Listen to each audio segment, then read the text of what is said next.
There are different excise duties, different VAT rates, and different currency and different immigration laws between Northern Ireland and the Republic of Ireland today, all of which are checked either side of the border but not at the border. A hard border means physical infrastructure at the border. Having checks remotely from the border is not a hard border, it's a soft border. In all my previous videos regarding the Irish border, I've come to the conclusion that a one-size-fits-all solution to the Irish border question would mean either a logistical headache or a situation where the UK finds itself within the customs union and single market, which wouldn't deliver on the aims Brexit set out to achieve.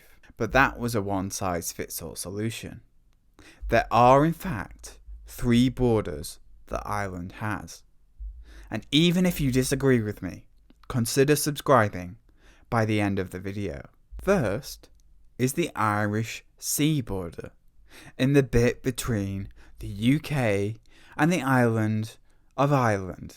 If a live animal is coming from Great Britain into Northern Ireland, then there are controls on this border.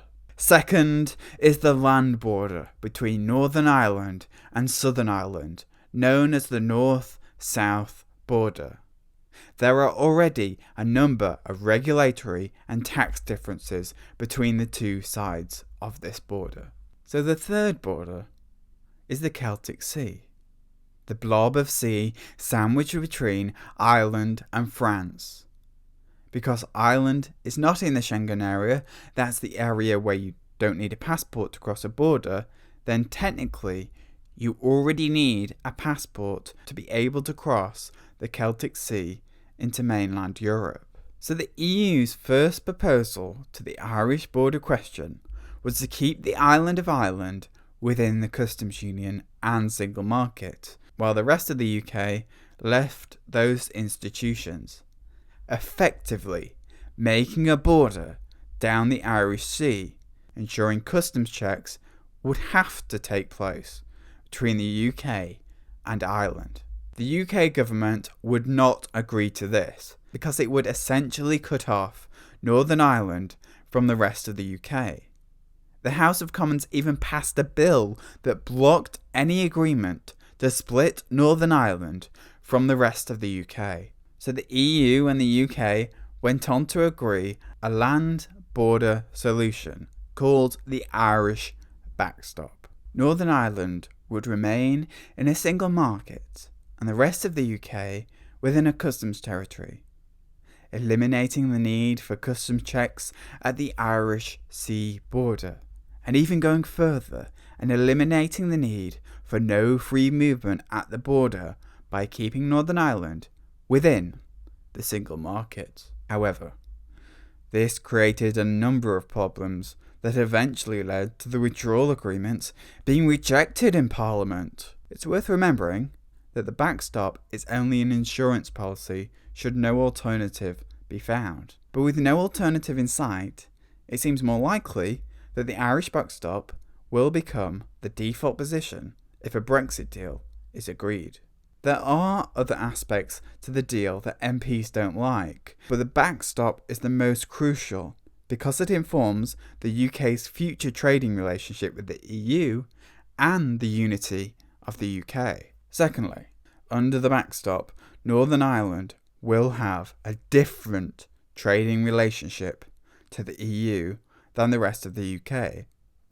That means that goods coming into Northern Ireland across the Irish Sea would have to be checked against EU single market rules. The EU and the UK have agreed to carry out these checks in the least intrusive way possible. Among the checks will be food products, agricultural and industrial goods. Products would need to be labelled to which part of Britain they came from, and the European Court of Justice will have a greater role over Northern Ireland than the rest of the UK. The third reason why people don't like the backstop is because the rest of the UK would have to maintain the rules of the customs union with the EU to eliminate tariffs and checks at the Irish border, or any border in the UK for that matter.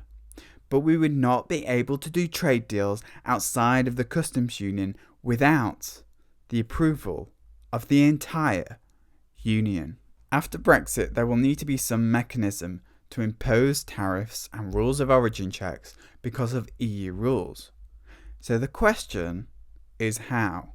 There are 275 crossing points between North and South. So in the event of a no-deal scenario where a hard border would be introduced, the EU and the UK would need to impose 275 stop and check controls, like those at the border between the EU and Turkey. The Irish government has already been given undertakings by the EU that no such controls would be introduced, and it would likely be costly as well. Alternatively, the EU could add additional stop and check controls in the Celtic Sea border, including tariff enforcement, rules of origin enforcement, and regulatory compliance checks.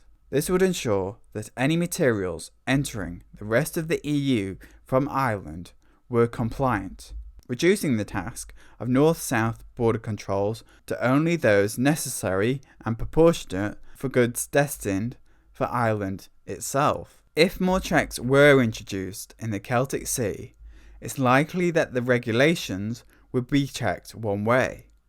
For example, if a good was coming from Italy and intended to reach Ireland, then they would not receive checks. But if they were intended to reach the UK, then the goods would be checked against UK regulations and tariff controls. The Irish government and the Northern Irish Assembly might choose, in the event of a no deal with the EU, to coordinate certain key regulations, so as to balance the number of checks required at the Celtic Sea border or Irish Sea borders, and to reduce the need for any such controls at the north-south border. If a deal is reached, this could be improved upon further. For example, an agreement to eliminate tariffs would reduce the need for tariff enforcement, though in a free trade agreement there would still need to be checks for rules of origin. In the event of a deal, it's also likely there will be more appetite to grant more powers to the Northern Irish Assembly, and cooperation between Irish and UK officials would be greater. A Celtic Sea border does have some issues though. Firstly, it creates a problem for the Republic of Ireland. But given that the current proposed solution risks being rejected by the UK Parliament and leads the entire UK closer to a no deal scenario would be more costly to Ireland than a deal. The EU's view is that on-site checks, auditing and whistleblowing can't be relied upon for proving that goods crossing a border meet its rules. But a Celtic Sea border would at least eliminate the need to protect the whole of the EU from the UK, and thus create a hard border on the island of Ireland. If somebody broke the rules, then instead the EU is protected from both the UK and Ireland, making the task of checks on goods much easier, because it would leave it up to the UK and Irish authorities to step up their game if the EU found a problem at the Celtic Sea. If they did find a good not in compliance, they could simply not allow it into the EU. However, potentially breaking up the single market and putting the Brexit problems firmly back into Ireland and the EU's hands will probably not go down well in Brussels. So even though this is a solution the UK might accept, it's not something the EU would probably accept. But do you agree with me? Join in the debate below and subscribe.